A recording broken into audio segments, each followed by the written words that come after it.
Print এবং electronic মিডিয়ার সম্মানিত সাংবাদিকবৃন্দ, আপনাদের সবাইকে জানাই আন্তরিক অভিনন্দন ও শুভেচ্ছা।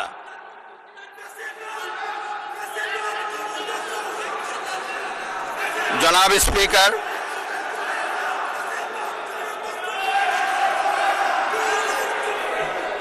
ত্রয়োদশ জাতীয় সংসদের এই উদ্বোধনী অধিবেশনে বাংলাদেশের ইতিহাসের এক ঐতিহাসিক মুহূর্ত।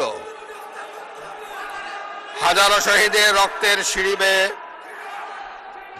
দীর্ঘ ১.৫ দশকের ফ্যাসিবাদী শাসনের অবসানের পর একটি শান্তিপূর্ণ, অবাধ, সুষ্ঠু ও নিরপেক্ষ নির্বাচনের মাধ্যমে নির্বাচিত প্রতিনিধিদের নিয়ে এই মহান জাতীয় সংসদের যাত্রা শুরু হয়েছে।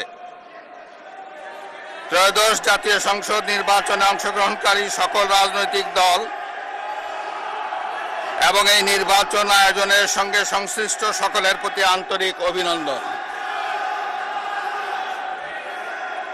অবাধ, সুষ্ঠু ও নিরপেক্ষ নির্বাচন আয়োজনের জন্য নির্বাচন কমিশন, মাঠ প্রশাসন, আইন শৃঙ্খলা রক্ষাকারী বাহিনী সহ প্রজাতন্ত্রের কর্মচারীদের নিরলস পরিশ্রম এবং নির্বাচনে অংশগ্রহণকারী সকল রাজনৈতিক দল ও ব্যক্তি, আন্তরিক উদ্যোগ এবং সাধারণ জনগণের স্বতঃস্ফূর্ত অংশগ্রহণ গণতন্ত্রের ইতিহাসে একটি উজ্জ্বল দৃষ্টান্ত।